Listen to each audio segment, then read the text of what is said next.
the leadership. Okay. So what is leadership? I want to get some response from young one. What is leadership? Can you tell? Can you tell? Maybe young one, what do you think of? What is leadership?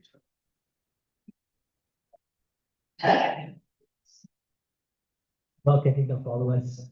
Getting the followers. How do you do that? Very clever answer. Okay, what is leadership? Can you sum up leadership in one word? Role model. Okay. Yeah.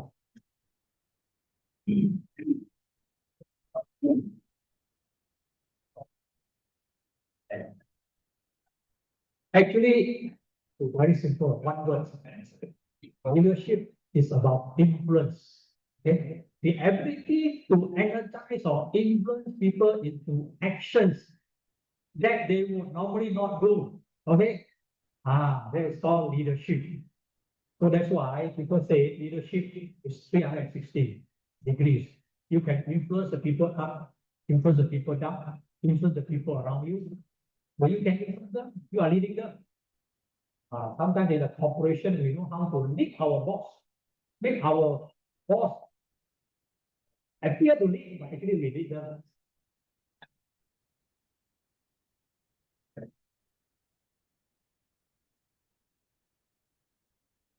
And this ability to lead or the ability.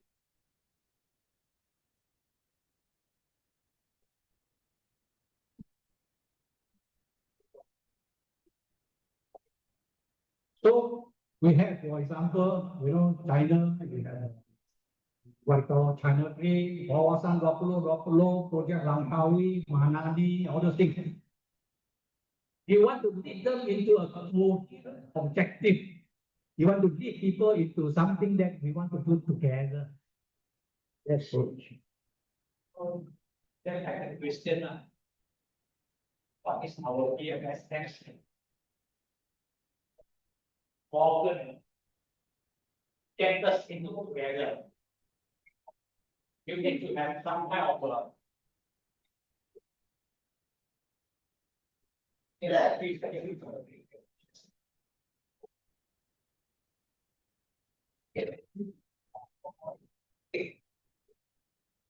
you need to have common goals.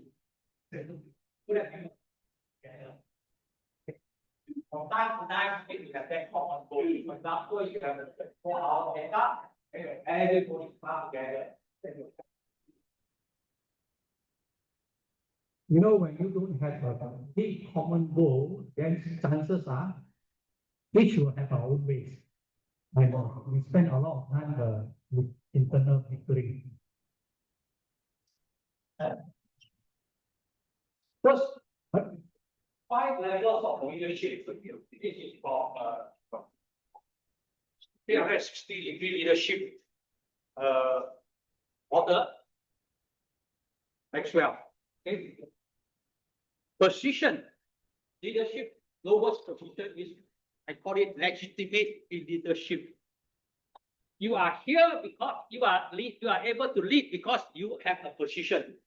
So you are CEO of company, people down there, then you listen to. Okay. So you are president of BMSM, or you are the president, chairman of the BMSM welfare section.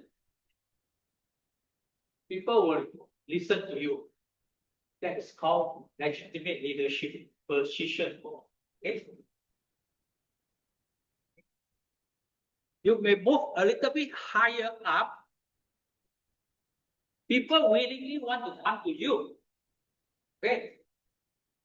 Not because you are influenced, not because you have a position, but people want to follow you. People are ready to you. You are able to influence them. So this is the two lowest level of leadership.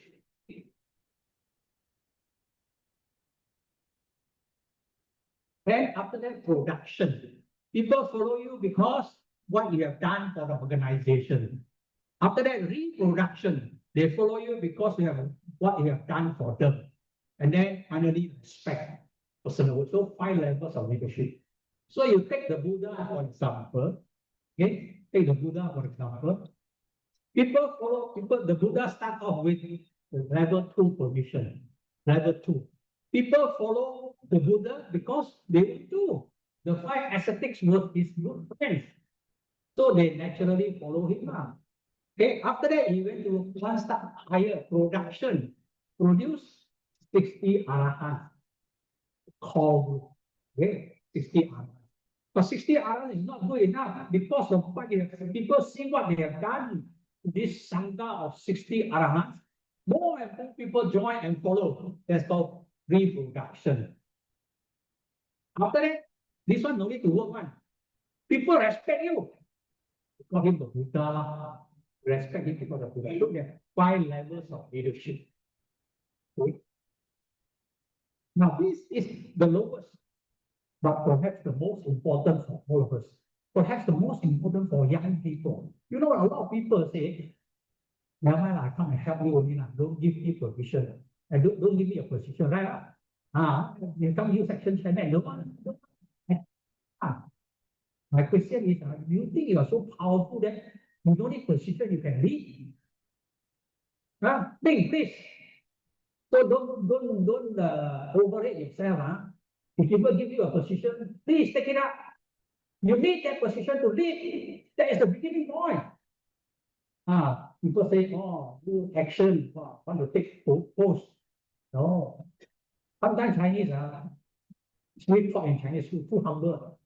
Everything also don't want, I help you. So finally, cannot succeed. That's why people say in USA, all the Indians are successful and not the Chinese.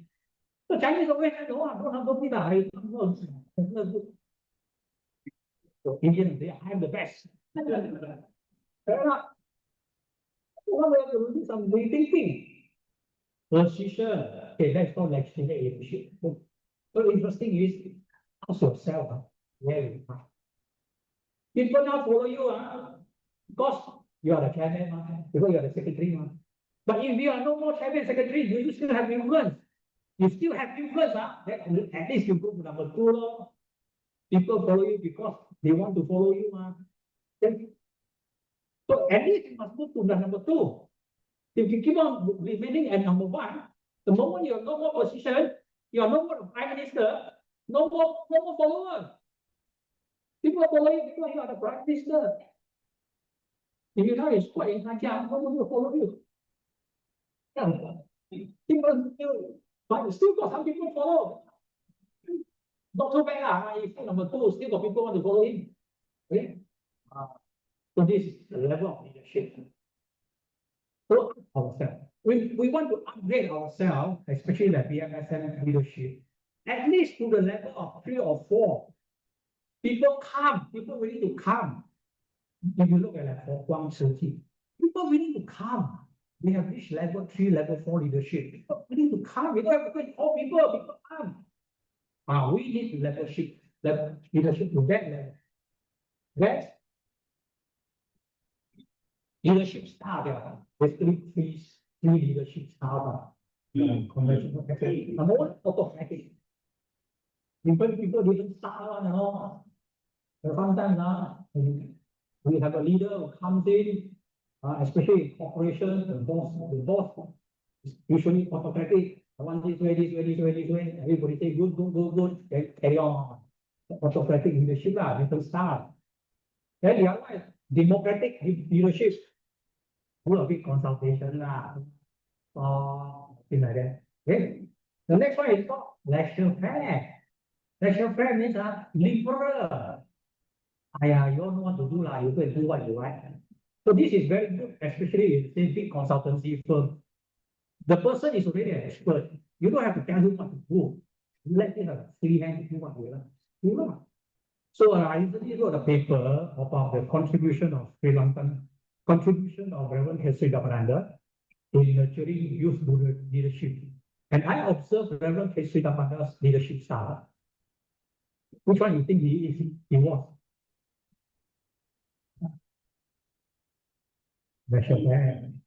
People never don't care one. Anything you want to do, you just go and see him and you shake his head. Meaning yes, no, yes, okay.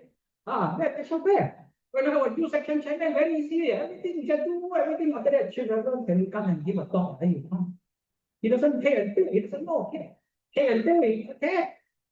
That's just that. No, he trusted us. So now it's up to you lah. Which one is your style? Some people say situational lah. Sometimes have to be autocratic.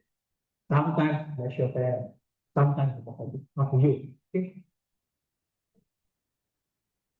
Then you have a leadership role, transactional. Sectional means what? You join an organization, you are a leader, what you do is you just do whatever routine that you're supposed to do. You do things as usual. If you run a temple, organize puja, organize some Sandikadana, do some welfare. That's all transactional. There's something going on, but no big ideas. No big ideas. And that's what's happening in a lot of Buddhist organizations. Transaction. What we need is another one. Transformational. Transformational. We have an idealized vision. What do you want the community, Buddhist community to become? What do you want the Buddhist community to benefit? What do you want to do? Have some vision. And then you have the inspirational motivation. You have that strong motivation. You want to do things better. Okay? And then you have that energy, intensive energy, get it done. That's called transformational. Okay? So again, pose this question to ourselves. Am I that kind of leader? Okay. Or am I just a transactional, everything doing? So I tried myself, for example, to be transformational. That's why when I first entered BMSM, we introduced the Cheng celebration in Kajang as a way to respond. Want to do something different, something that can change. Okay? Then when I was in the Yayasan Buddhist Malaysia, I introduced, join with Utah to set up Utah Buddhist Research Center. Something that it has got from a visionary and something that you think it can bring about positive change. So in leadership, ask yourself this question. Am I there just to carry on things as usual? And I tell you, most politicians like to be transformational. So if you look at all our previous prime minister, they all try to be, whether successful or not, nothing, but they all try to be trans. Okay. So you look at all these people like the Buddha, Dr. Ambedkar, Shen Zhang, and so on, they are all transformational leaders. You have to do it very hard. So this topic, actually how to talk about leadership in 1 hour. The university, one subject, Yeah. Okay. But nowadays, everybody like instantly, so we also have to learn instantly tactic. Okay, next. So now to talk about why Dhamma-based leadership. Several years ago, I wrote this book, Dhamma-based leadership. Okay? As a training workshop book, we're conducting leadership training courses for Buddhist groups. So I introduced system Dhamma-based leadership. Surprisingly, when we talk about leadership, I think very few books or very few Buddhist authors talk about leadership. Perhaps Akambrang Dipsam, Reverend Mangalam of Dhamma Dipsam, but generally nobody seems to touch this topic. That's why I developed this model Dhamma-based leadership, and I'm going to share with you roughly in say 45 minutes the gist of it. Okay, next. Why we need Dhamma-based leadership? You look at all these great leaders. You have great leaders, Alexander the Great of Barcelona, Genghis Khan, Hitler, Hideki Tojo, Prime Minister of Japan during the war. They were all great leaders, able to support others enough resources. to create havoc for this world. Okay, so leaders can be great, not necessarily salah leaders, not necessarily good leaders. So we need good leaders, therefore we need Dhamma or good leadership. And psychologists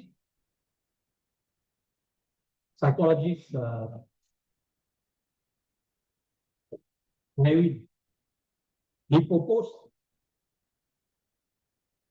leadership must have three important elements: power, will, and skill. Power, will, and skill. So in this model, I inserted these Dhamma principles to be infused into power, will, and skill. Because power, will, and skill are basically Dhamma, are moral. You have got no value. You can use power, will, and skill for good ends or for bad ends. But you need to infuse Dhamma principles. So now the first one, power. Okay, we talk about one by one, power. To lead. What do you use to lead? To influence people. What can you offer to influence people? That is called power.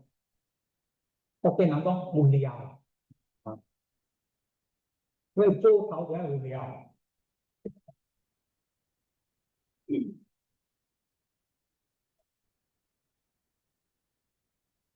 Okay, basis of power. You need the power. So the next one is legitimate power. This is the one just now I mentioned about level of leadership. You must have a position to lead. So you are the chairman, secretary, or treasurer, or exco member, or whatever. You must have that so that you can influence people. Of course, you have reward power. In the corporation, you may reward people financially or some kind of reward. But in the NGO like BMSM, maybe the best reward is, oh, you have done very well. One thing, okay? And then overseas, in the corporation, you can flatter people, you can punish people. But in an NGO, if you do that, people run away. So this power cannot use that. Okay?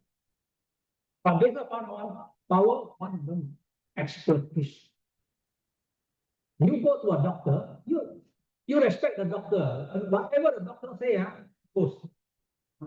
Whatever I say, you don't care. But doctor say one, you listen. But nowadays people different. Like say one, people listen. Doctor say one, people don't listen. Expertise.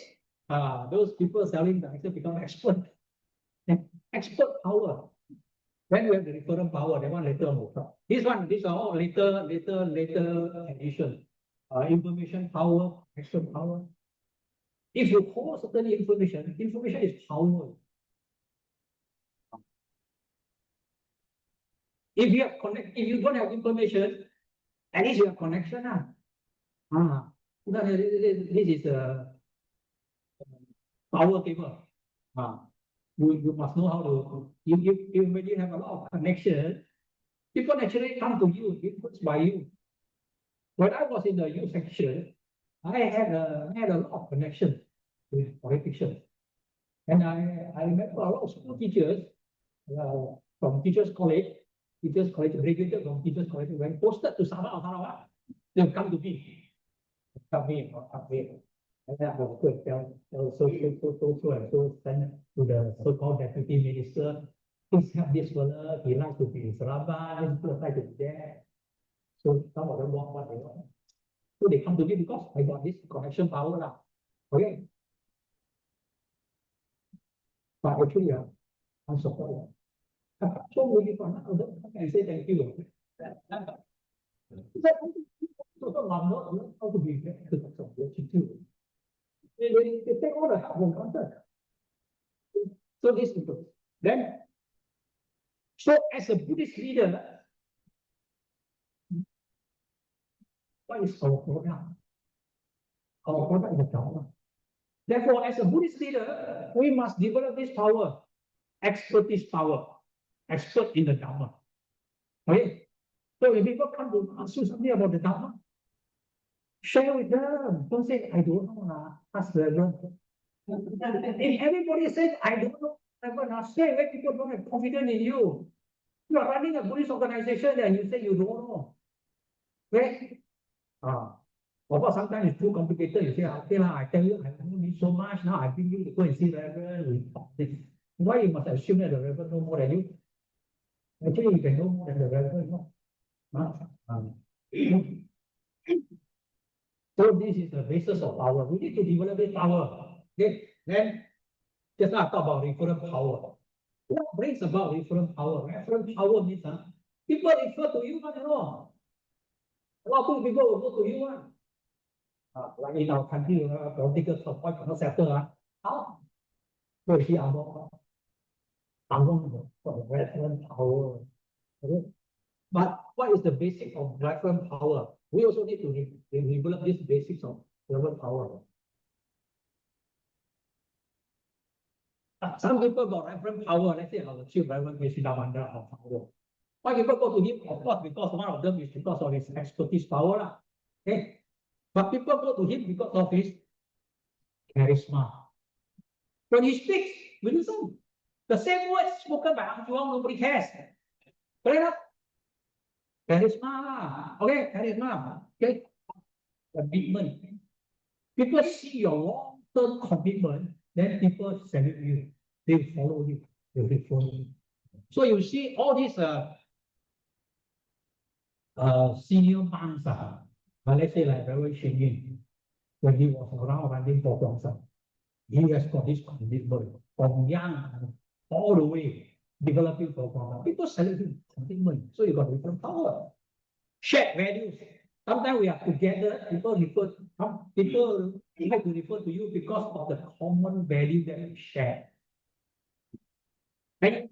Sometimes people know how to exploit that common value so that they can refer power. For example, during the 2018 election, the opposition's strongest slogan is anti-corruption. That becomes the shared value. So Dr. M came out to become the champion of that shared value of anti-corruption. So people follow. Okay? So sometimes you use the shared value as something that we like to work together towards the end. Of course, track record very important, record of success. That's why when you organize activities, you want to make sure it's successful.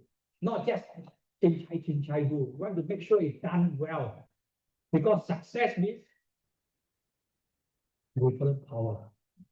And if you have a track record of success, people will come to you. And of course, there's one more here. This can be a bad thing. Some people, they cannot have all this power. They don't have all this power. So they play on this. They go to the sky. Look at rice.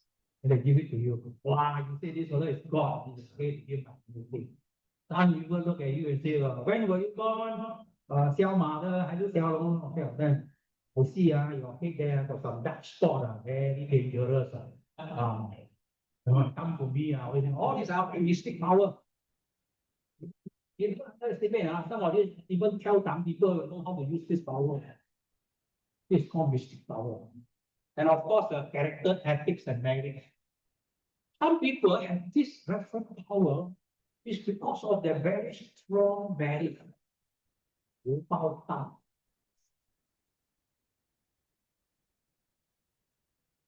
character or the merit without. Some people simply have this. Okay. Okay, next. So ask yourself, what powers do I need? Okay, what do you think? What power do you need to develop?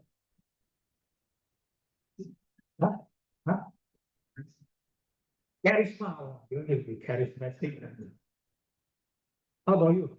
What power do you think you want to develop? Character, ethics. Okay, good. How about your section chairman?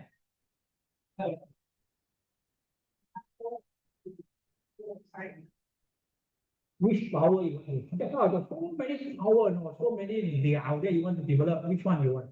Which one you think you should focus on?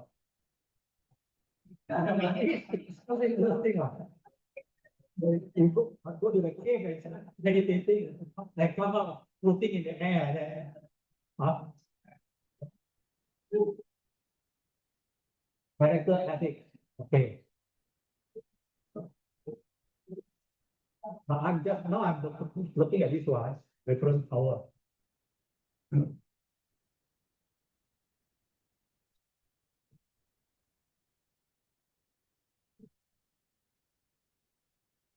I'm looking at this one, this chart. Which power you think you should develop? Okay. First thing I think you need acquire this lah. Take up position, don't be shy. Okay. Is your merit to get this position. Number two is, of course, this expertise power, which means you have to learn the power. Okay, the rest will come.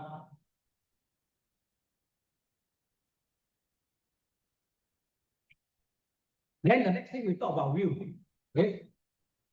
You see, all these people are people with great will. Dr. Ambedkar of India, he led more than 1 million people to come back to Buddhism. We use the word come back to Buddhism.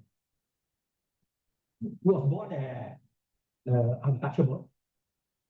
But he said, I'm born a Hindu, but I will never die a Hindu. So he led his people untouchable to come back. Very strong willpower. He has to fight all his way through. Very tough life that he was in. Nelson Mandela. 27 years in jail. And yet he persisted. Strong willpower. Chen Zhang walked all the way from Xi'an to Central Asia, to Afghanistan, Pakistan, Ganges River, Southern, Middle India, a lot of suffering without you, how you can go there? Even to the Buddha himself set the example when he resolved to sit down under the holy tree, when he resolved to leave the home, wandering in the forest, in the jungle, along the river for 6 years. Willpower. For some of us, after to walk 2 days, to complain already.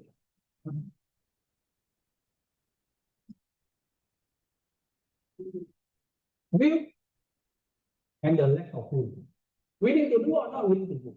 And then when I compare will and power, you think will or power, which one more powerful? This is my own observation. I notice that some people, they just want to do it, but they got no power. Like especially politicians. But they want to be the politician. So they fight all the way to get into power. But actually, they got no warrior power. The same thing in the Buddhist circle. Sometimes you get like 1 or 2 fellows who are like that as well. He's fighting for something, Actually, he doesn't need to fight. If he has got power, people will put him there. But because he doesn't have power, he starts backstabbing people in order to get into position. So will, I see will how powerful will can be. Okay.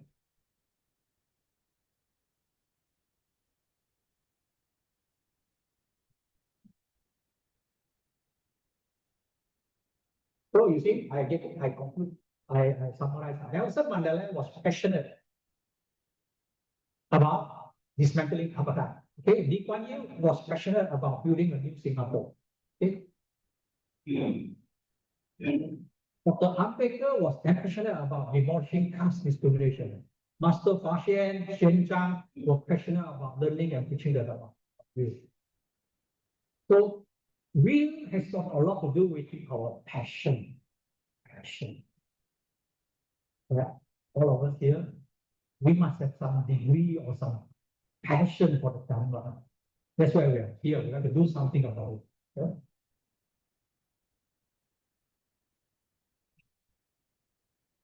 Okay, this is the guy who said this. The magnitude of our achievement is proportional to the degree of our passion. Okay? To have a strong will, you need that passion. Passion is like the fuel. Okay, like John Maxwell said, passion is like fuel. Okay. So our achievement is always proportional to our passion. Okay. If you are very passionate about singing, you sure somebody like Michael Jackson or something.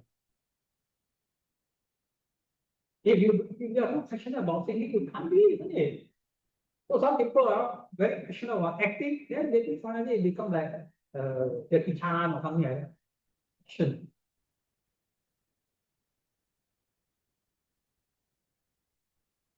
So I put a degree of passion, the degree of passion and the achievement.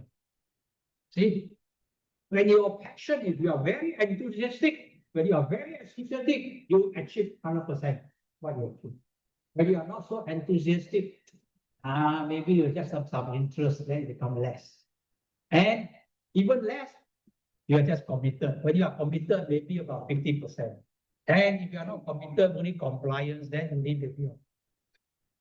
So doing Buddhist work is also the same like that. Some people very enthusiastic, engrossed into Buddhist work, very enthusiastic, they do this one. They achieve more.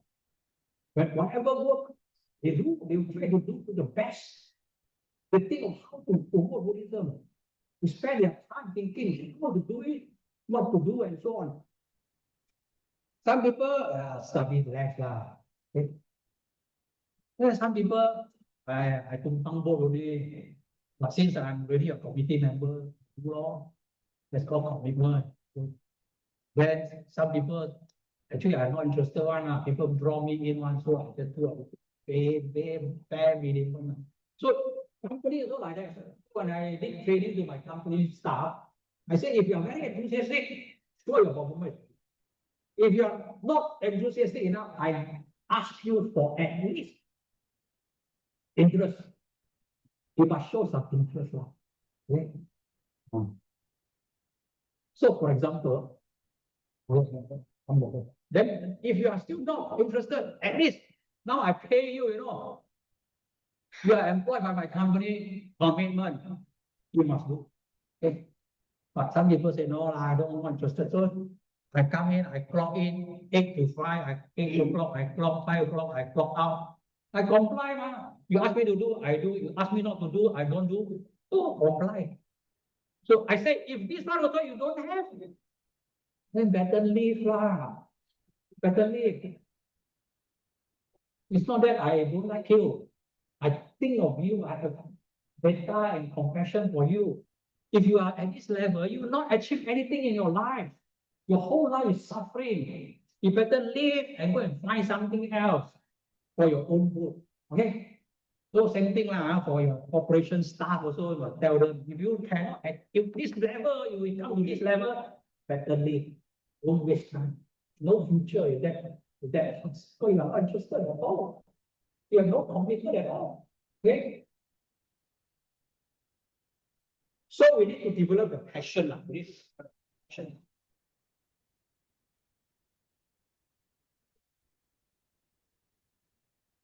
There are many psychological types. Psychologists tell us we have 16 psychological types. But psychological type means different people got different psychological types. So we may be very passionate about Dhamma, but not everybody. Okay? And somebody else may be interested in their God, but not interested in the Dhamma, the Buddha Dhamma. So because of all this different psychological background, our passion for something is always different. Okay? But somehow or other we are already, then what must we do? For example, I was never interested to become an engineer. But somehow or other the current was something I finally ended up as an engineer. So if I every day carry on my job, just I'm not interested as an engineer, I just do my basic commitment, or maybe just come in and punch in and punch out, I will be miserable. So when I entered JK, I don't like an engineer anyway, but somehow I became an engineer. I thought maybe one way I try to make my job interesting. Okay? We like traveling. We like traveling. Away. Doing this job and make me travel. So I write papers. In JKR, most engineers don't know how to write. In fact, not only in JKR, in the whole of Malaysia, who knows how to write?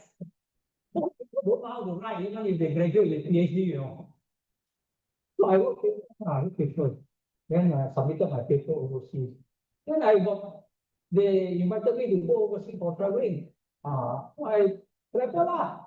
Okay. After one traveling, you do more. You make your life more interesting, okay. So I traveled to Denmark, traveled to Canada, I even traveled to Chile. Life become more interesting. And then your engineering work somehow or other also become more interesting. So to search for your passion, there are a few things. Number one is to associate with the right people. So if you associate with all the Dhamma friends, somehow or other you become interested in the Dhamma. Okay, you associate yourself with all the golfers, you will be more interested in golfing. Okay. Actually, when I was 40 something here, I also learned golf, you know. Yeah, I thought something is wrong. If I start playing golf, all my friends will become golfers. I will be associating with golfers. So finally, I gave up golf.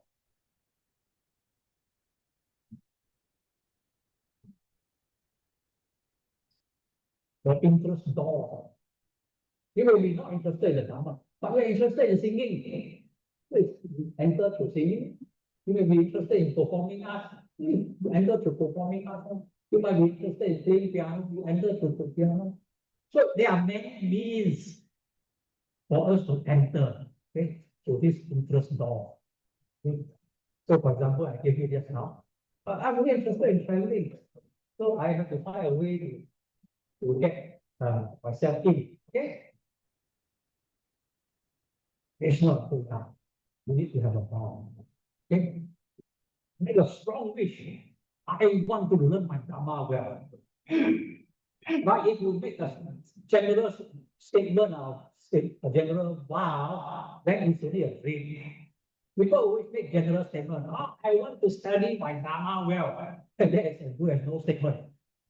But if you say, I want to spend 2 hours reading Dhamma books per day or per week, concrete, then you can do it. Okay? So you need to have a tangible vow.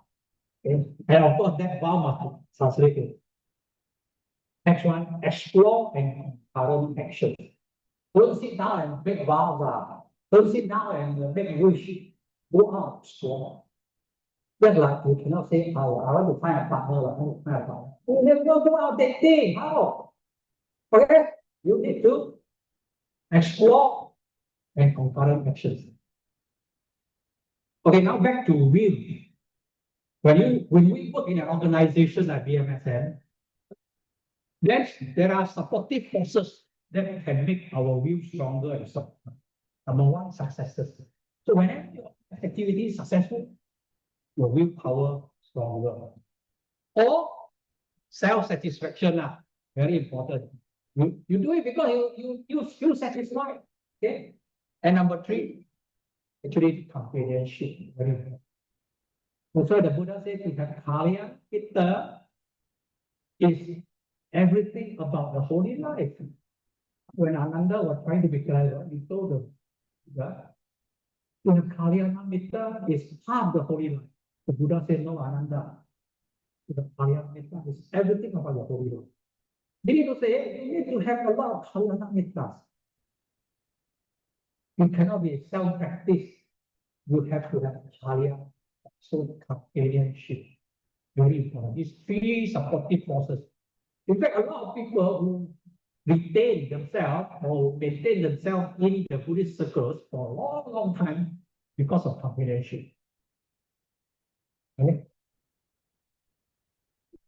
And of course, you have the counteractive forces, human conflicts.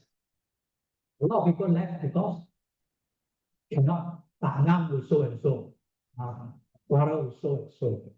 This human conflict. And inability to handle bigger challenges. And I propose to, in order to develop our will, there are also three stanzas, three patterns. Okay. I call it 生气、和气、湿气. must be lively, your organization must be lively. I always say, Chinese Youth and Association, whole time, I never do anything, but once a year, they have a big event, very lively. Then everybody come back and tahan another one more. Liveliness is very important. That's why we need to come home at least once a year. The BMSM members must at least come home once a year. Wow, you see so many people are lively. That's why the Chinese activities always meaning to say colorful and plenty of noise. That's why we burn firecrackers. Okay, noise very important. We must do this. The liveliness come back. Then morale. Morale. That's why society do make uniform, make people feel the team spirit, to uplift the morale. And of course, you need harmony. When there's no harmony, there's no, I mentioned that the counterforce will suppress our view. Okay. Then, of course, next we have our skill. There are three important skills here: conceptual skill, technical skill, and human skill. Okay. All these are, I think you can go into detail. I want to show you my son. I'm supposed to end at 11, is it? Huh? Yeah. Okay.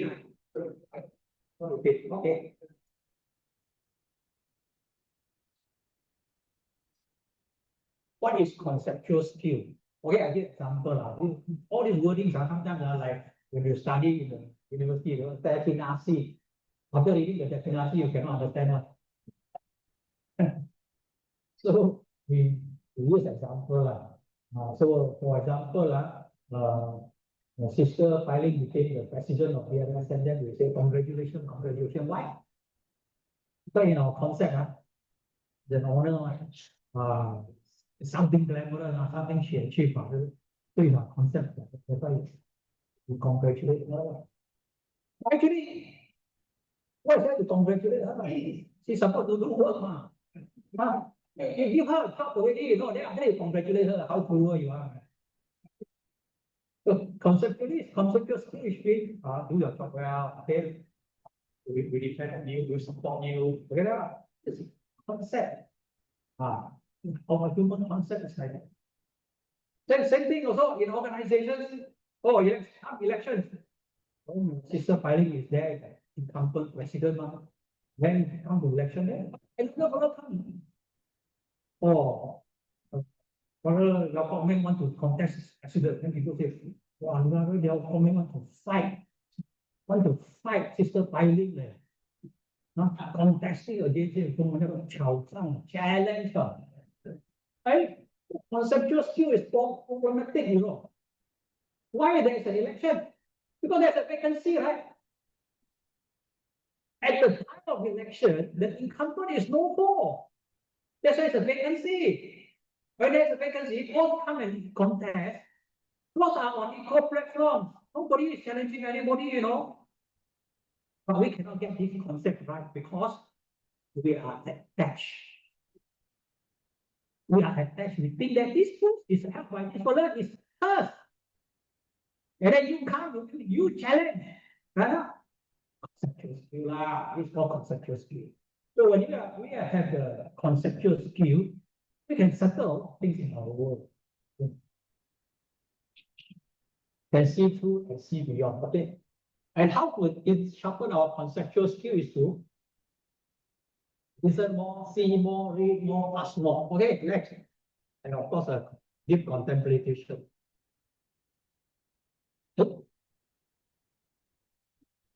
Okay, next. I will jump.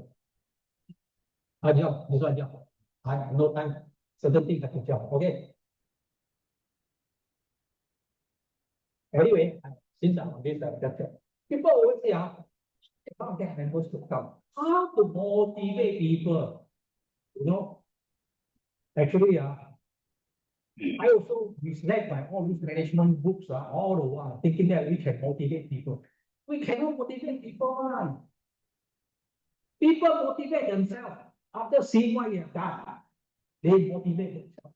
So what we can do as a leader is we set ourselves as an example and we create the necessary conditions for people to follow.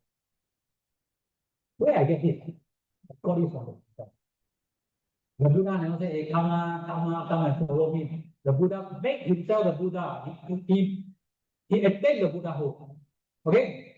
After that, we formed the Sangha. The Sangha means facilitating people to come here to him. When these people naturally come, there is motivation. So in the corporation, it's also like that. You yourself have to be the model, have to be the influencer. Okay? Okay, next. And all these are 7S, all these picture. Communication just now, we talked about it already just now, about something about communication. We I think we've done this one. Problem solving also we jump.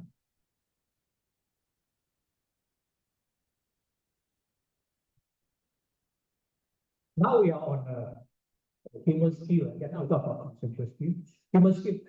Actually, Buddhism is a lot to do with human interaction. Buddhism talk a lot about interactions. So these are human skills that we need to acquire. Next. Okay, next. Okay, decision making. So just now, I touched on this because Brother Wong put his writing to me the decision making. People always think about decision making something that nature, bigger, fast, and there are two types of decision making. One is rational decision making. The other one is intuitive decision making. Intuitive decision making, don't look at figures. We feel, we sense. Anyway, we just make a decision. Okay? So intuitive decision making is exploration, not planning. You can sit down and plan, nothing happens. Intuitive decision making, we launch into it and go. Our forefather came from China. When they came here, did they plan anything? They don't know anything. People say that side is good. In Nanyang is good. Just go. Go and do what? Don't know, just go. Explore. So don't be misled by too many these guru books telling you to put chart, draw this, draw that, after that, this three, that three, after that come to this decision. In the Buddhist circle, my experience is in the Buddhist circle, most of the decisions are intuitive one. No need to do calculations. And most of the time came out right. And those people who do a lot of calculations are still calculating. They don't achieve anything. Okay? And then people wonder, what happens if I make a decision and the decision is wrong? Actually, my observation, my experience, all the decisions we make, we are taking a risk. Nobody can make sure that the decision made is always right. What we can do is to make sure that the subsequent sub-decisions to support this decision, to make this decision work. That's the most important. For example, you want to marry so and so. How do you know that love will be your partner in life forever? You have to take a risk. You don't know. You don't know. You cannot do calculation also. You still have to, you like him, you love him, you marry him. After that, subsequent decisions are whether to buy a house, buy a car, have children, how to bring up the children. All those subsequent decisions will support that main decision. You need that major, minor sub-decisions to make a major decision work. Okay? So, for example, this some Buddhists already are. It's a major decision. So now, don't complain about whether it's right or wrong. Now is the time how to make it work, how to have more activities, how to make this place worthy of what we have invested. That's called decision making. Okay, next.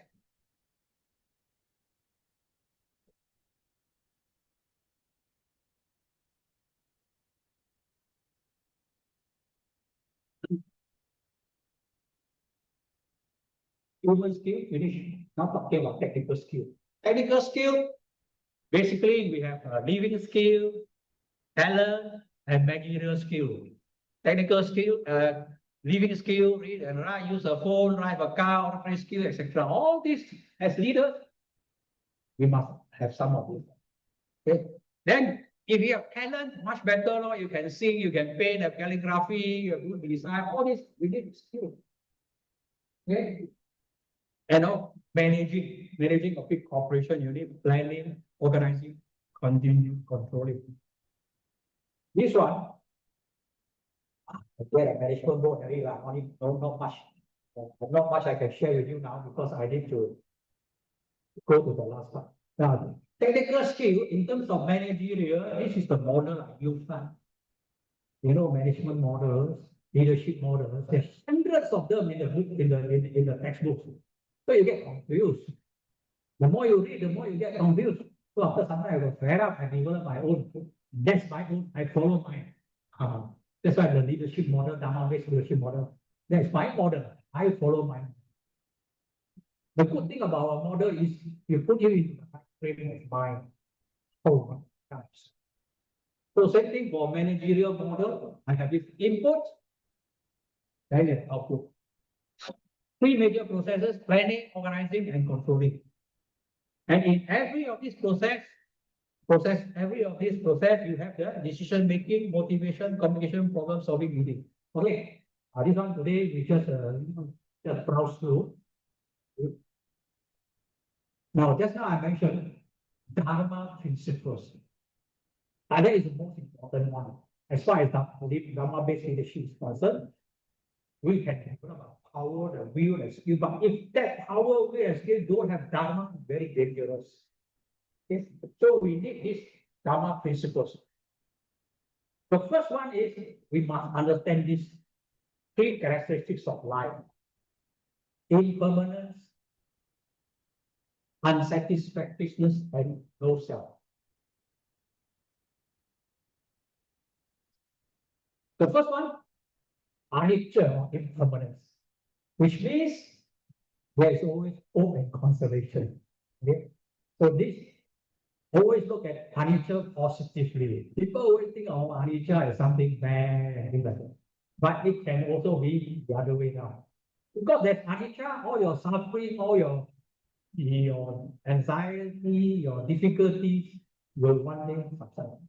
Okay? So like I mentioned to you early this morning, problems we face during tempers, eventually they will all overcome. And then, when you understand dukkha, this word dukkha is translated as unsatisfactoriness here, translated by Reverend Dr. Rahula. And now this Reverend, there's one Reverend who translated it as stress. More stressful.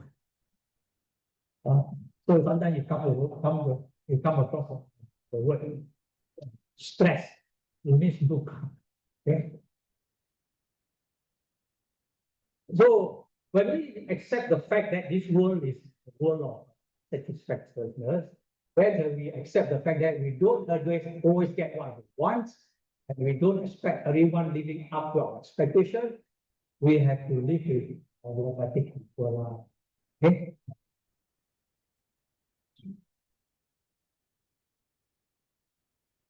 But when we talk about dukkha, Buddhism does not say dukkha and stop there.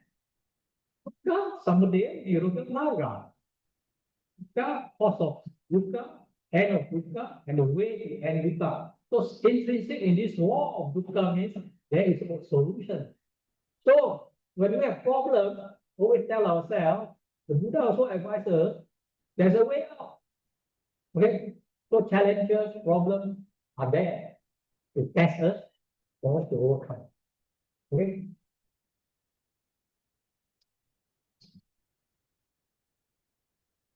And then the most common problem are human problems. Some people say, I cannot tolerate anymore. I want to leave because of human problems. I want to find another place where there's no human problems. I said, even the Buddha was not spared. Who are you? Huh? The Buddha also got a lot of problems with his disciples, with Devadatta. Huh? So, who are you? So even the Buddha was not spared. So thinking like this, you can last longer in the Buddhist circle. And then anatta. Anatta means no self.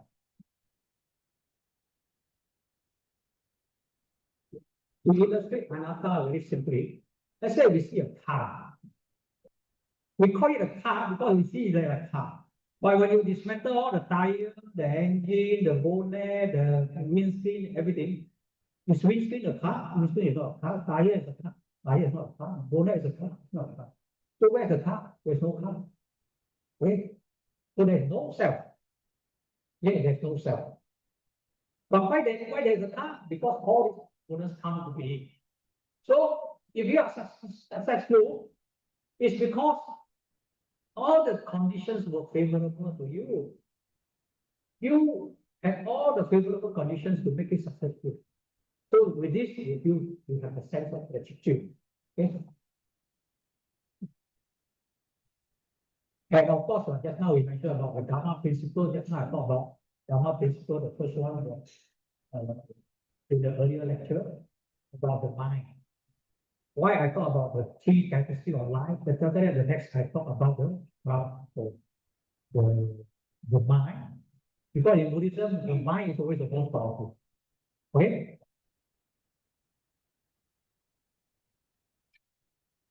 You know, the four bases of bonding is about leadership qualities.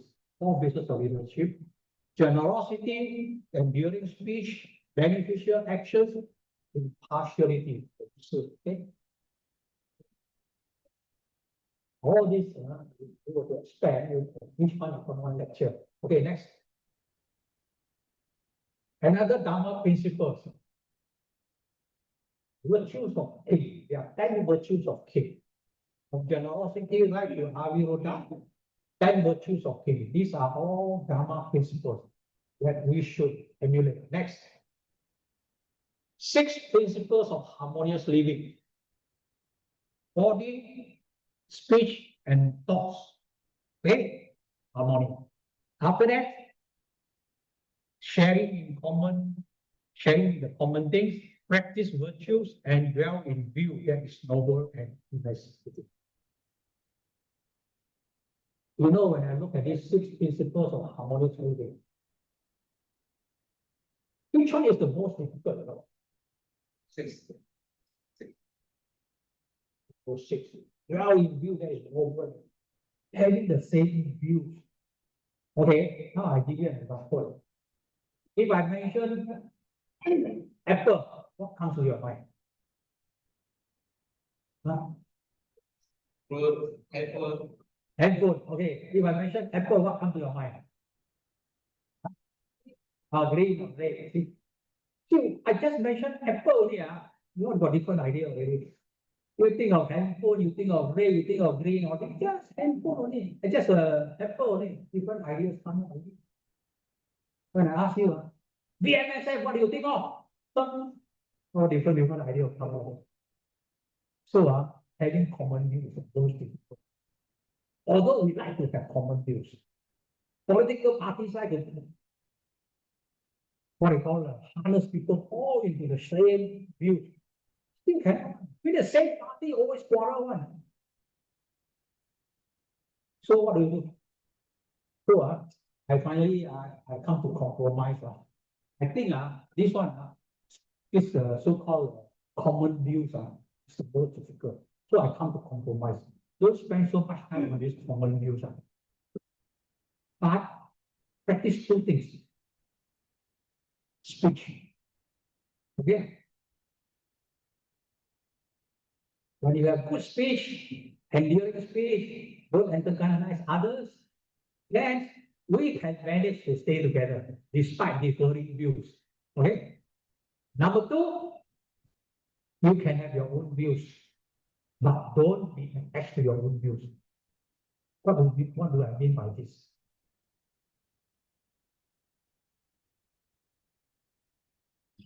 For example, during COVID-19, I wrote in my Facebook, the government, why should government ask donation from the NGOs? NGOs should get money from the government. And then this hospital come to NGO, ask for hospital pay, ask for oxygen tank, oxygen supplier generator. And then we NGO will find money and support. And this is not right. Government procurement, don't bluff me. They are ways of emergency procurement. They can always procure. Don't tell me you cannot. You can even buy first. Then ask you. So I say, no, it's not correct. I put in the Facebook. After that, my committee, yes, we all have meeting. We receive requests of hospital to supply oxygen generator. And then our committee members say, we should supply. So I have my opinion. No, it's not correct. But they have their opinion. So who's right now? Who's wrong? So how? I have to detach myself from my opinion. Take the opinion of the majority. Okay? Then settle. Okay? But sometimes people like to fight over all this small opinion. I tell you, this opinion can create a lot of problems. Last year, I went to one Buddhist society. This society is split into two societies, one here and another somewhere else. I asked them why society split into two societies. They say, after we moved to this, last time they were all together under one single story house, shabby house, okay, everybody happy. Every time grow big, create problem on. So they bought a new house, 2-story. Now, this 2-story, a group of people say we must put the Buddha image downstairs so that old people can enter without problem. Another group say no, the image must always be at the top. How can we put the Buddha at the bottom when we sit on top of the Buddha? So one group say downstairs, one group say upstairs. They quarrel. Finally, one group went on. See, just because of the Buddha image, also can quarrel until split into society. And everybody says the matter of principle. The matter of principle. Actually, a lot of things are not principle. Principle is our ego. I cannot lose faith. Okay? So this Dhamma principle. So the Buddha mentioned about the 6 principles of harmonious living. Very it feels true. But sometimes we cannot practice, we cannot achieve this. Then we always quarrel. So I say there are some, through experience, we feel certain ways we can overcome. And we have these 7 noble grounds. Okay? We can take them down. These are all the qualities.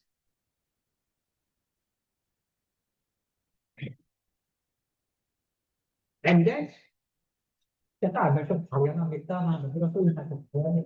then people say, who are the What are the Kalyana Mitta? Kalyana Mitta has got certain qualities. Approachable. People find you easy to associate. Okay? You are an example. Okay? Emulable. And people respect you. That's called Kalyana Mitta. And then you are able to give advice to people. And not only give advice, also listen like a counselor. And then able to deliver deep discourses about the Dhamma. And does not enjoy one to do what is wrong. These are the characteristics of a Kalyana Mitta. So these are the characteristics that we can develop. So that we are the Kalyana Mitta of other people. Okay? And others are our Kalyana Mitta. So anyway, I sum up, just now I mentioned, 3 characteristics, 4 Brahma Vihara, 4 bases of bonding, 6 principles of harmony, 10 virtues of king, 6 spiritual wealth, spiritual friendship. All these have got their own subtitles. I sum them too many to remember, too many to practice. So we sum them up. I sum them up into three parts. One is kindness, one is wisdom. In Chinese, and in normal nomenclature, we say 慈悲智慧. Okay, Metta Karuna and Panya. Okay. But I choose to add one more, self-discipline. Because Survey and Survey is mental. Without some form of sealer, bodily action, this will always remain as just a subverbal narrative. A lot of us say, but our actions is still the same. That's why I put here self-discipline or sealer, harmony in precepts, sealer, moral shape, moral fear, things like that. So this is the Dhamma principles.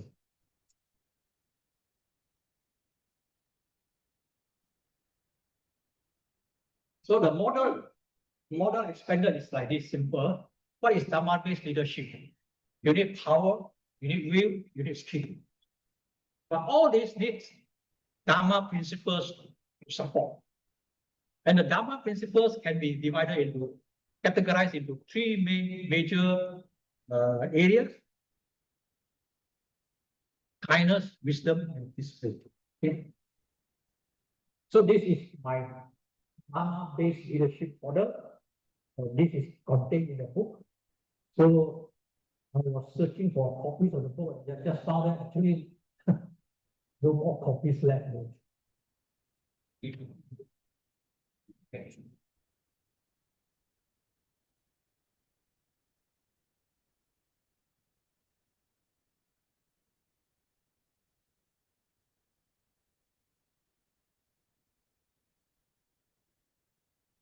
So this is the Dhamma-based leadership model. This is the book.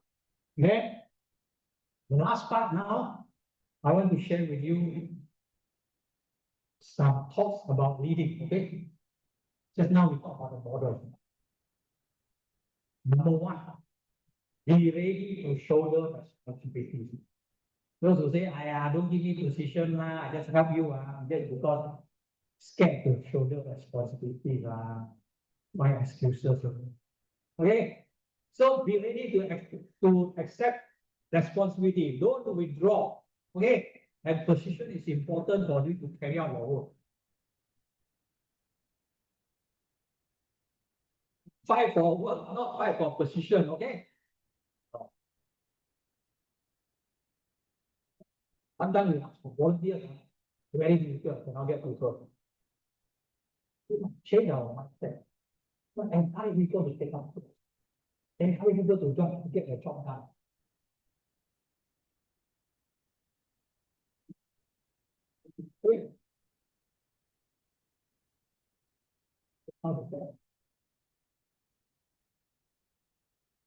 Okay. So the first thing is, you must be willing as a leader to assume leadership. We need to assume the responsibility, and it's always teamwork. So you must know how to have the teamwork. Okay? Organize the teamwork. Have your own view, but prepare not to be attached to your view. Okay? You know why most organizations have a lot of internal conflict? Because leaders, usually they are very subjective one. That's why they become leaders. Because they want to see their ideas through. That's why they have become leaders. Followers, okay, usually they just follow. Followers have a quarrel. Leaders always quarrel. That's why you see all the political parties, whatever they are fighting on, so they are all leaders there, and all leaders have their own opinions. They fight. So same thing in the Buddhist circle. So what I'm saying is, we can have our own view, but we need to prepare to detach our own view. Another way is keep everybody busy. When people are busy, they have no time to quarrel. You know what? Associated with leadership. But then I noticed this man very clever. He come up with Langkawi project. You know what is Langkawi project? What is Langkawi project? We all know. You don't know. What a failure. Langkawi project mean open up a lot of tuition center and whatnot to help students. Where in Singapore sector, in practically every division in the country, they need to raise a lot of money. So every leader who want to complain, want have things to complain, come to him, he will say, take this book, go and raise fund for Langkawi. Take this book, go and raise fund for Langkawi. After some time, people scared of him. Come to him, he's got work to do. Complain, he's got work to do. Come complain, got work to do. Like the idea. So same thing also Buddhist organization. Sometimes we quarrel too much because we got no work to do. Every week meeting, but not every week we work. Every month we meet, but not every month we work. So chances of quarreling is more. But every month you have some work, you think you got time to quarrel. So one way to keep the team is this one, to have this. Okay. And then we need a little bit of wisdom to resolve our problem. One way is to separate people. Separation can solve problems. Take Singapore out. One way to solve problems. It solve problems. And time can solve problems. And some kind of understanding can solve problems. You know, I was big Johor, YBM, the whole state Johor. I was at that God. All the affiliated members, they were all quarreling among themselves. I call it the Three Kingdom War. So when I went there, some of these conflicts cannot settle one. You have to let them settle down by themselves. Just like let the water seal and the sediment will settle. Let them settle. Don't need to go and talk to them, talk every day, try to become peacemaker. So to me, I leave them alone. I form other police organizations. I form other things. I work with other people. Then after that, all these people, I didn't sure. They are not for you. You retire. Some other people come in. Okay, already gone. So some of the problems you don't have to solve. Let time solve. Okay. So I don't want to waste my time. Every day going to Putrajaya this, Putrajaya that. No time to waste. Okay. And then, leading, as a leader, you must have certain qualities. See more, listen more, think more. Okay? Because this is what you use to influence people. Okay? You need to see more, listen more, think more. Next, must be visionary and creative. You need to go out, explore. When you go out and explore, then you become, your vision becomes clearer, and you know what to do, and you become more creative. But by the way, actually Buddhist circle in Malaysia is the most creative. Very Malaysian Buddhist circle is very creative.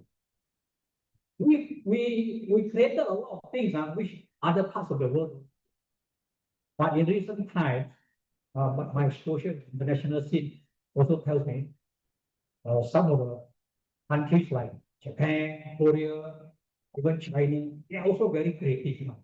Ways like this to attract youngsters. So we have to stay ahead. Okay, next, no more. Of course, as a leader, actually, very important one. Simple life. You can't be, engrossed in a lot of complexities in life, luxuries in life, and here you want to serve the government. It's difficult. Keep your life simple, then you have more time. Okay? A lot of people say no time. Actually, not to say no time, they have time for many other things. Okay? But if you keep your life simple, then you have a lot. Okay? And then you say, you have no money. Actually, not that you don't have money. You are just not prepared to detach some money. Okay. Okay, next. I think that's about all. Next. Okay, I want to share with you about corruption of leaders. As leaders, we are the one that can easily get corrupted. You know, in Chinese, a leader is called 领袖，你知道吗？领袖名这个是领嘛，这个是袖嘛，领袖是最肮脏的，对不对？你的衣服里面最肮脏的是那领跟袖嘛。The Chinese know how to coin words, you know. Leaders, the collar, the sleeve, the most, the dirtiest one, 领袖.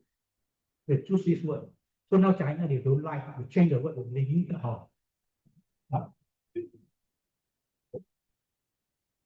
Okay, so it's got the why we become the dirtiest. Sometimes we forget our original intention. After involving in an NGO, in an organization, we misdirected ourselves. We were originally meant to propagate the Dhamma, to share the Dhamma, to help people. After some time, we misdirected ourselves to, I want to build a big organization, grand one. I want people to respect me. I want to do this, do that. And the worst part is, I want to be the greatest. Things change. Cult leaders appear like this. There are so many cult leaders now. You know, after some time, they think, wow, maybe I'm the Buddha, man. So many followers. So they declare themselves Buddha stuff. I cannot become Buddha, also I must make images of the Buddha that looks like me. Oh, let people pray to me. Feel shocked also. This is corruption of the mind. Why? Because success that makes you become conceit. So we need to be always mindful. Otherwise, we've lost ourselves. Okay, next. So I always say, if you feel smaller and smaller when you learn the Dhamma, most likely you are right.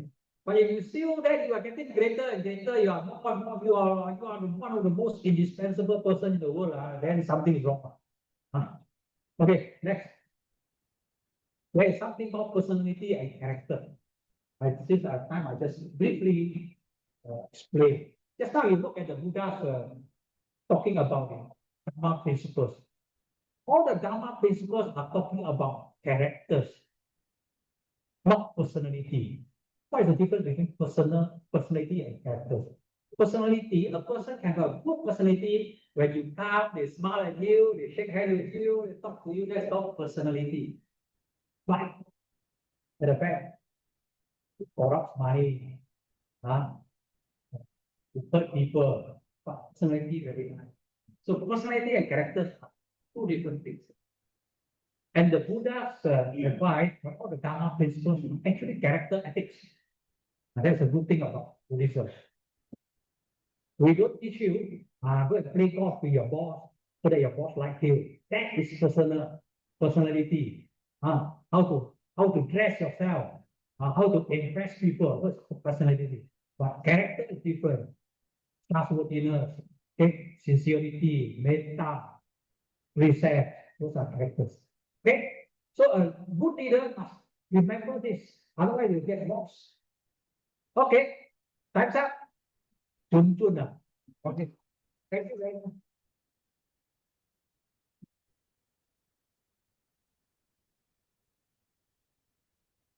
Thank you very much.